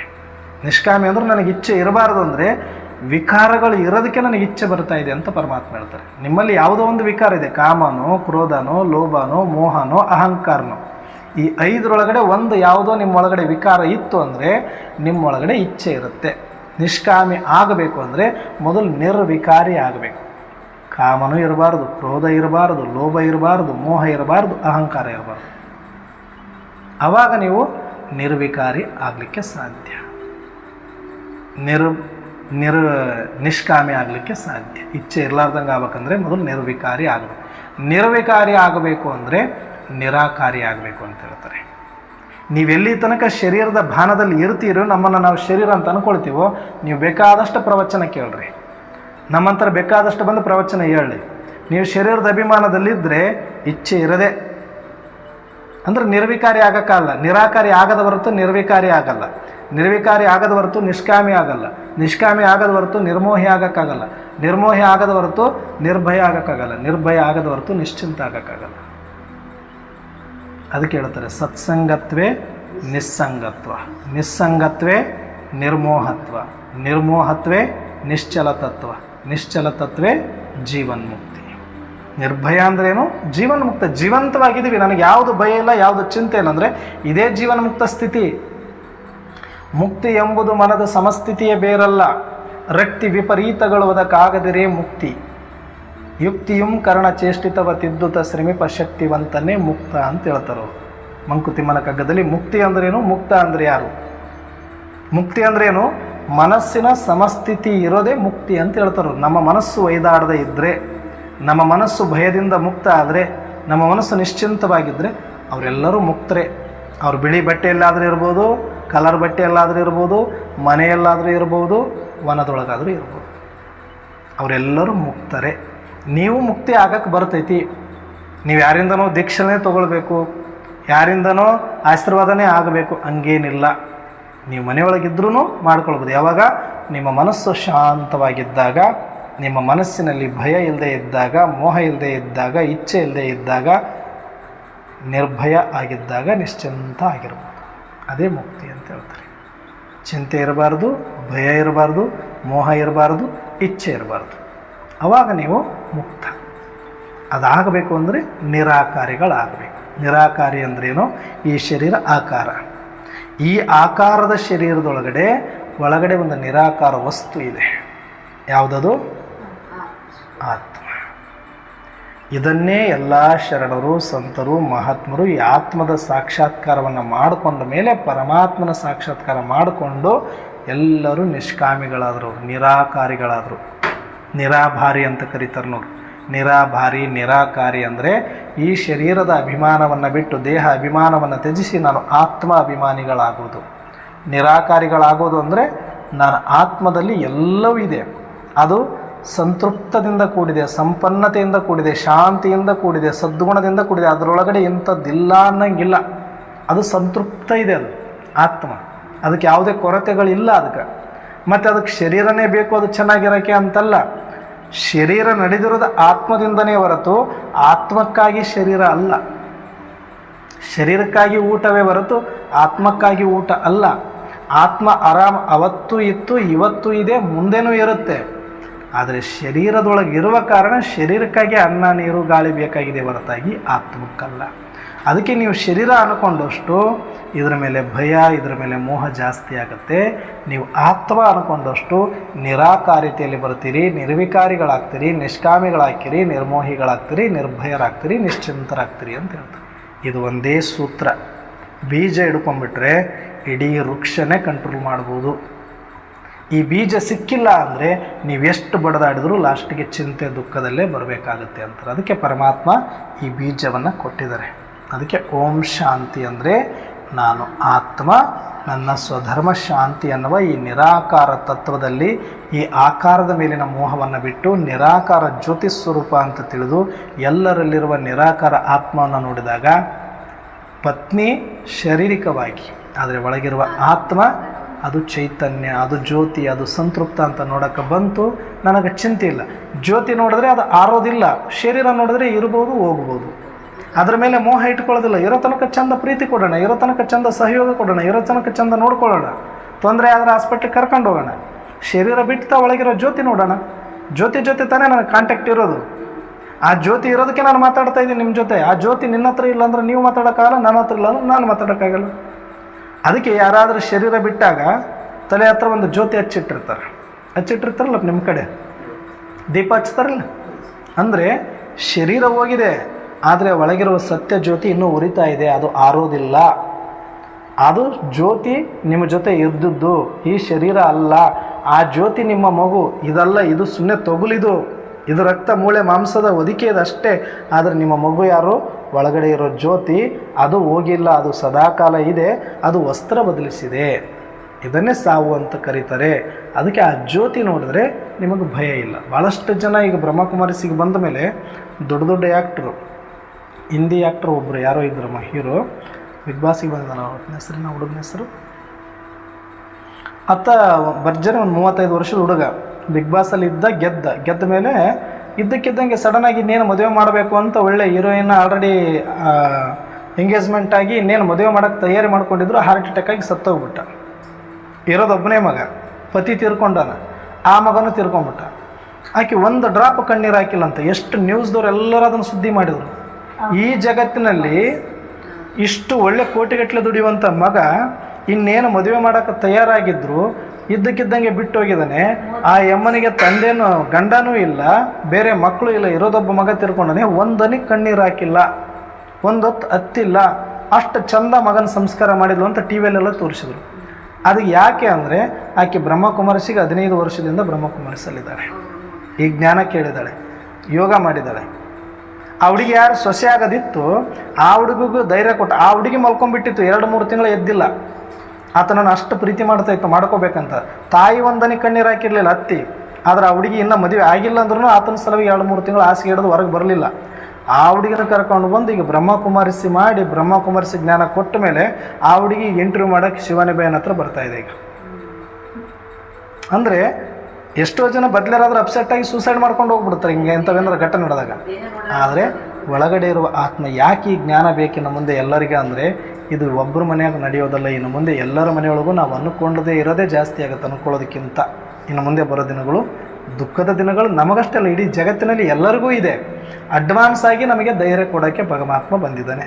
ಈ ಸತ್ಯ ನಾವು ತಿಳ್ಕೊಂಡು ನನ್ನ ಚಿಂತೆ ನೀವು ಮಾಡಿರಿ, ನಿಮ್ಮ ಚಿಂತೆ ನನಗೆ ಕೊಡ್ರಿ ಅಂತನಲ್ಲ. ನಮಗೆ ಉಳಿದಿರೋದು ಇದು ಒಂದೇ ದಾರಿ. ಇದು ಬಿಟ್ಟರೆ ನಮ್ಮ ಕೈಲಿ ಏನು ಮಾಡೋಕ್ಕಾಗಲ್ಲ, ನೋಡ್ಕೊತ ಕೂಡಬೇಕಷ್ಟೇ, ಇಲ್ಲ ಕಣ್ಣೀರು ಸುರಿಸ್ಬೇಕು. ಎರಡೇ ದಾರಿ ನಮಗಿರೋದು. ಅದಕ್ಕೆ ಈಗಲಿಂದಲೂ ಕೂಡ ನಾವು ಏನು ನಡಿಬೇಕು ಅದು ನಡೆಯುತ್ತೆ ಅಂತ ಮಾನಸಿಕವಾಗಿ ಸದೃಢ ಆಗಬೇಕು. ಆತ್ಮ ಅಂತ ತಿಳ್ಕೊಂಡು ಆತ್ಮದ ಅಭ್ಯಾಸ ಮಾಡ್ತಾ ಮಾಡ್ತಾ ಮಾಡ್ತಾ ಮಾಡ್ತಾ ಯಾಕೆ ಇದನ್ನು ಮಾಡಬೇಕು ಅಂದರೆ ಶರೀರಕ್ಕಿಂತ 100 ಪಟ್ಟು ಶಕ್ತಿ ಮನಸ್ಸಿಗಿದೆ, ಮನಸ್ಸಿಗಿಂತ 100 ಪಟ್ಟು ಶಕ್ತಿ ಆತ್ಮಕ್ಕಿದೆ. ನೀವು ಎಷ್ಟು ಆತ್ಮದ ಅಭಿಮಾನದಲ್ಲಿರ್ತೀರಿ, ಆತ್ಮದೊಳಗಡೆ ಸ್ಮೃತಿಯಲ್ಲಿರ್ತೀರಿ, ಅದರ ಶಕ್ತಿ ಮನಸ್ಸಿಗೆ, ಮನಸ್ಸಿನಿಂದ ಈ ಶರೀರಕ್ಕೆ ಬಂದು ಶರೀರದ ಕಾಯಿಲೆಗಳು ಎಷ್ಟೋ ಗುಣಮುಖ ಆಗ್ತವೆ ಧ್ಯಾನದಿಂದ ಅಂತ ಹೇಳ್ತಾರೆ. ಯಾಕೆ ಅಂದರೆ ಅದು ಸುಮ್ಮನೆ ಆಗೋದಿಲ್ಲ. ಒಳಗಡೆ ಮನಸ್ಸನ್ನು ನಿಂದ್ರಿಸಿದರೆ ಎಷ್ಟೋ ಶಕ್ತಿ ಮನಸ್ಸಿಗೆ ಬಂದುಬಿಡುತ್ತೆ. ಆದರೆ ಆತ್ಮದಲ್ಲಿ ಮನಸ್ಸನ್ನು ನಿಂದ್ರಿಸೋದ್ರಿಂದ, ಆತ್ಮ ಶಕ್ತಿಶಾಲಿ ಆಗಿರೋದ್ರಿಂದ, ಅದು ಚೈತನ್ಯ ಆಗಿರೋದ್ರಿಂದ ಅದರ ಒಂದು ಸ್ವಲ್ಪ ಶಕ್ತಿ ಈ ಶರೀರಕ್ಕೆ ಸಿಕ್ಕರೂ ಕೂಡ 100 ಆನೆ ಬಲ ಬಂದಂಗೆ ಆಗುತ್ತಂತ ಹೇಳ್ತಾರೆ. ಅಷ್ಟು. ಮತ್ತು ಬ್ರಹ್ಮಬಾಬರವರು ಆಪರೇಷನ್ ಮಾಡಿಸ್ಬೇಕಾದ್ರೆ ಎಷ್ಟು ನಿರಾಕಾರಿಗಳಾಗಿದ್ದರು ಅಂದರೆ ಈ ಶರೀರವನ್ನು ಕಟ್ ಮಾಡಿದ್ರೆ ಅವ್ರಿಗೆ ಗೊತ್ತಾಗ್ತಿರಲ್ಲ. ಅನಸ್ತೇಷಿಯಾ ಕೊಡ್ತಾರೆ. ಈಗ ನಮಗೆಲ್ಲ ಆಪರೇಷನ್ ಮಾಡ್ಬೇಕಂದ್ರೆ ಅನಸ್ತೇಷಿಯಾ ಇಂಜೆಕ್ಷನ್ ಕೊಟ್ಟು ಮಬ್ಬು ಮಾಡಿ ಆಮೇಲೆ ಇಂಜೆಕ್ಷನ್ ಇದು ಮಾಡ್ತಾರೆ. ಬ್ರಹ್ಮಬಾಬರವ್ರ ಸ್ಥಿತಿ ಹೆಂಗಿತ್ತು ಅಂದರೆ ಇದು ಮೊನ್ನೆ ನಡೆದಿರೋ ಘಟನೆ. ಇದು ಬರೀ 60-70 ವರ್ಷದಿಂದ ನಡೆದಿರೋದು ರಿಯಲ್ ಆಗಿ. ಅವ್ರು ಆಪರೇಷನ್ ಮಾಡಿಸ್ಕೊಳ್ಬೇಕಾದ್ರೆ ಅನಸ್ತೇಷಿಯಾನೇ ತೊಗೊಂಡಿಲ್ಲ ಅವರು. ಅಷ್ಟು ಆತ್ಮಿಕ ಸ್ಥಿತಿಯಲ್ಲಿ ಇದ್ದು ಅದೇ ಶರೀರದೊಳಗೆ ನಮ್ಮಂಗೆ ಬದುಕಿದಾಗಲೇ ಅವ್ರಿಗೆ ಅಷ್ಟೆಲ್ಲ ಕೊಯ್ದು ಕಟ್ ಮಾಡಿದರೂ ಕೂಡ ಅವರಿಗೆ ಅದರದ್ದು ಪರಿವೇ ಆಗಿಲ್ಲ. ಅಂದರೆ ಎಷ್ಟು ಶಕ್ತಿ ಇದೆ ಧ್ಯಾನದಲ್ಲಿ ಅಂದರೆ ನೀವು ಆತ್ಮ ಆತ್ಮ ಆತ್ಮ ಆತ್ಮ ಅಂತ ಆತ್ಮದ ಅಭಿಮಾನದಲ್ಲಿ ಬಂದು ಇದು ಒಂದು ಮನೆಯಲ್ಲಿ ಯಾವುದೋ ಒಂದು ಭಾಗದಲ್ಲಿ ಒಂದಷ್ಟು ಕಲ್ಲು ಬಿದ್ದೋದು ಅಥವಾ ಕುಂಬಿ ಬಿತ್ತು ಅಂದ್ರೆ ನಮಗೇನಾರು ಆಗೋದೈತೆ ಮನೆಯೊಳಗಿರೋರಿಗೆ? ನಮಗೇನೂ ಆಗಲ್ಲ. ಹಾಗೆ ಈ ಮನೆಯೊಳಗಡೆ ಏನು ನಡೆದರೂ ಕೂಡ ನನಗೆ ಸಂಬಂಧ ಇಲ್ಲ, ನಾನು ಮನೆಯೊಳಗಿರುವ ಮಾಲೀಕ ಅಂತ ಅಂದ್ಕೊಂಡು ನೀವು ಆತ್ಮದ ಅಭ್ಯಾಸ ಮಾಡಿದ್ರಿ ಅಂದರೆ ಶರೀರಕ್ಕೇನೇ ಆದರೂ ನಿಮಗೆ ತೊಂದರೆ ಆಗಲ್ಲ. ಬಲೆ ಸಣ್ಣ ಪುಟ್ಟ ರೋಗಗಳು ಕಾಯಿಲೆಗಳು ಎಲ್ಲರಿಗೂ ಬಂದೇ ಬರುತ್ತೆ. ಜೀವನ ಅಂದಮೇಲೆ ಒಂದಷ್ಟು ಕತ್ತಲು ಒಂದಷ್ಟು ಬೆಳಕು. ಯಾರೂ ಸದಾ ಬೆಳಕಿನಲ್ಲಿ ಇರೋರಿಲ್ಲ. ಯಾರನ್ನಾದರೂ ನಿಮಗೆ ಗೊತ್ತಿದ್ದಂಗೆ ಇವರು ಸದಾ ಖುಷಿಯಾಗಿದ್ದಾರೆ, ಸದಾ ಸುಖವಾಗಿದ್ದಾರೆ, ಹಂಗಿಲ್ಲ. ಜೀವನ ಯಾರ್ದೂ ಇಲ್ಲ. ಒಂದಷ್ಟು ದಿನಗಳ ಕಾಲ ಸುಖ, ಒಂದಷ್ಟು ದಿನಗಳ ಕಾಲ ದುಃಖ, ಒಂದಷ್ಟು ದಿನಗಳ ಕಾಲ ಬೆಳಕು, ಒಂದಷ್ಟು ದಿನಗಳ ಕಾಲ ಕತ್ತಲು. ಅವರಿಗೆ ಮೊದಲು ಬೆಳಕು ಕೊಟ್ಟು ಆಮೇಲೆ ಕತ್ತಲು ಕೊಟ್ಟಿರ್ಬೋದು, ನಮಗೆ ಮೊದಲು ಕತ್ತಲು ಕೊಟ್ಟು ಆಮೇಲೆ ಬೆಳಕು ಕೊಡ್ಬೋದು. ಇಷ್ಟೇ ವ್ಯತ್ಯಾಸ ಬಿಟ್ಟರೆ ಎಲ್ಲರಿಗೂ ಇರೋದೇ. ಈ ಸತ್ಯ ಅರ್ಥ ಮಾಡಿಕೊಂಡ್ರೆ ಈಗಿರೋದು ನಮ್ಮದು ಎಷ್ಟೋ ವಾಸಿ, ಎಷ್ಟೋ ನಾವು ಚೆನ್ನಾಗಿದ್ದೀವಿ ಅಂತ ಅರ್ಥ ಮಾಡ್ಕೊಂಡ್ಬಿಟ್ರೆ ನಾವು ನಿಶ್ಚಿಂತವಾಗಿ ಇರುವಷ್ಟು ದಿನಗಳ ಕಾಲ ಆನಂದದಿಂದ ಕಳಿಬೋದು. ಯಾವ ಚಿಂತೆ ಮಾಡಬೇಡ್ರಿ ಅಂತಾರೆ ಭಗವಂತ. ನನ್ನ ಚಿಂತೆ ಮಾಡಿರಿ, ನಿಮ್ಮ ಚಿಂತೆ ನೀವು ಮಾಡಿರಿ. ನೀವು ನಿಜವಾಗ್ಲೂ ನಿಮ್ಮದು ಚಿಂತೆ ಮಾಡೋದೇ ಚಾಳಿ ಐತಲ್ಲ, ಚಿಂತೆನೇ ಮಾಡ್ತೀರಲ್ವ. ಚಿಂತೆ ಮಾಡೋಂಗಿದ್ರೆ ನಾನು ಯಾವಾಗ ಆತ್ಮ ಆಗ್ತೀನಿ ಅಂತ ತಿಳ್ಕೊಳ್ರಿ. ಈ ಶರೀರದ ಅಭಿಮಾನ ಯಾವಾಗ ಬಿಡಬೇಕು ಈ ಚಿಂತೆ ಇಟ್ಕೊಳ್ರಿ. ಅದಕ್ಕೆ ಬಸವಣ್ಣವ್ರು ಹೇಳ್ತಾರೆ, ನೆರಮನೆಯ ದುಃಖಕ್ಕೆ ಅಳುವವರ ಮೆಚ್ಚ, ಕೂಡಲ ಸಂಗಮ ದೇವ ಒಲಿವನೋ ಒಲಿಯನೋ ಎನ್ನುವ ಚಿಂತೆ ಹಾಸಲುಂಟು ಒದೆಯಲುಂಟು ನನಗೆ ಅಂತಾರವರು. ನಾನು ಅವ್ರಂಗದರ ಇವ್ರಿಂಗದರ ಅವ್ರು ನೋಡಿ ಇವ್ರು ನೋಡಿ ಹತ್ಕೊಂತ ಕೂಂತಾರೆ, ನನಗಿಲ್ಲ. ನನಗೆ ಬೇಕಾದಷ್ಟು ಚಿಂತೆ ಯಾವುದು ಆ ಕೂಡಲ ಸಂಗಮ ನನಗೆ ಒಲಿತನೋ ಒಲಿಯಲ್ಲೋ ಈ ಜನ್ಮದಾಗಂತ ಅದೇ ಚಿಂತೆ ಆಸ್ಕೊಳ್ಳೋಷ್ಟು ಒದ್ಕೊಳ್ಳೋಷ್ಟು ನನಗೆ ಐತೆ ಅಂತಾರವರು. ಹಾಗೆ ಪರಮಾತ್ಮ ಹೇಳ್ತಾರೆ, ನಿಮಗೂ ಆ ಚಿಂತೆ ಇರಲಿ. ಬೇರೆ ಇವೆಲ್ಲ ಚಿಂತೆ ಬಿಡ್ರಿ, ಅದು ಏನು ನಡಿಬೇಕು ಅದು ನಡೆದೇ ನಡೆಯುತ್ತೆ. ಹಗಲು ಆಗುತ್ತೆ, ರಾತ್ರಿ ಆಗುತ್ತೆ, ಕತ್ಲು ಬೆಳಕು, ಜೀವನದಲ್ಲಿ ಸುಖ ದುಃಖ ಇದ್ದದ್ದೇ ಇದು. ಆದರೆ ನಾನು ಈ ಶರೀರ ಚೆನ್ನಾಗಿರೋದ್ರೊಳಗಡೆ ಈ ಆತ್ಮದ ಅಭಿಮಾನದಲ್ಲಿ ಬಂದು ಪರಮಾತ್ಮನನ್ನು ಮೆಚ್ಚಿಸ್ತೀನೇ ಇಲ್ಲ ಅನ್ನುವ ಚಿಂತೆ ನಾವು ಮಾಡಿದರೆ ನಮ್ಮೆಲ್ಲ ಚಿಂತೆ ಆತ ಮಾಡ್ತಾನೆ. ಹಾಗಂತ ನಮಗೆ ಶರೀರಕ್ಕೆ ತೊಂದರೆ ಬರಲ್ಲ, ಸಂಬಂಧಗಳೆಲ್ಲ ನೆಟ್ಟಗಿರ್ತವೆ, ಹಂಗೆ ಇಲ್ಲ. ಪರಿಸ್ಥಿತಿಗಳು ಬರ್ತವೆ, ಅದರ ಪ್ರಭಾವ ಆಗದಂಗೆ ಪರಮಾತ್ಮ ನಮಗೆ ಶಕ್ತಿ ಕೊಡ್ತಾನೆ. ಈಗ ಎಮ್ಮ ಕೊಟ್ಟನಲ್ಲ, ಅಂಥ ಮಗನನ್ನು ಕಳ್ಕೊಂಡ ಮೇಲೆ ಇನ್ನೇನೈತೆ ಬದುಕಕ್ಕಂದ್ರೆ ಒಂದು ಕ್ಷಣ ಸಾಕು ಸಾಯ್ಬೇಕಂತ ಯೋಚನೆ ಮಾಡಿದರೆ, ಆದರೆ ಇವತ್ತು ಬದುಕಿ ತೋರಿಸಿದ್ಲಲ್ಲ, ಆ ಟೈಮ್ನೊಳಗಡೆ ಶಕ್ತಿ ಕೊಟ್ಟನಲ್ಲ, ಅವಾಗ ಬೇಕಾಗಿರೋದು ನಮಗೆ. ಸುಖದಲ್ಲಿದ್ದಾಗ ಏನು ಬೇಕಿದೆ, ಕಷ್ಟದಲ್ಲಿದ್ದಾಗ ಶಕ್ತಿ ಬೇಕು. ಹಾಗೆ ನೀವು ಆತ್ಮದ ಚಿಂತೆ ಮಾಡಿ ಪರಮಾತ್ಮನ ನೆನಪು ಮಾಡಿ ಉಳಿದಿರೋದೆಲ್ಲ ಪರಮಾತ್ಮನಿಗೆ ಅರ್ಪಿಸಿ ನಾವು ನಿಶ್ಚಿಂತರಾಗಿದ್ದರೆ ನಷ್ಟಮೋಹಿಗಳಾಗಿ ನಿಶ್ಚಿಂತ ಚಕ್ರವರ್ತಿಗಳಾಗಲಿಕ್ಕೆ ಬರುತ್ತೆ ಅಂತ ಹೇಳಿದರೆ, ನಾವೆಲ್ಲರೂ ಕೂಡ ಈ ಸತ್ಯವನ್ನು ಅರ್ಥ ಮಾಡಿಕೊಂಡು ಇರುವಷ್ಟು ದಿನಗಳ ಕಾಲ ಬೆಳಗ್ಗೆ ಎದ್ದವ ನಕ್ಕಂತ ಎದ್ದೇಳೋಣ, ಮಲಗಿದವ ನಕ್ಕಂತ ಮಕ್ಕಳು, ಇಡೀ ದಿನ ನಕ್ಕಂತಾರಣ, ಏನೂ ಕಳ್ಕೊಳ್ಳೋದಿಲ್ಲ. ಬಾರದು ಬಪ್ಪದು ನಪ್ಪದು ತಪ್ಪದು ಇಷ್ಟು ತಿಳ್ಕೊಂಡು ನಾವು ನಿಶ್ಚಿಂತವಾಗಿ ಬದುಕನ್ನು ಕಳೆದು ಸಾರ್ಥಕಪಡಿಸ್ಕೊಳ್ಳೋಣ ಅಂತ ಹೇಳ್ತಾ ಇವತ್ತಿನ ಚಿಂತನೆಯನ್ನು ಮುಕ್ತಾಯ ಮಾಡೋಣ. ಓಂ ಶಾಂತಿ.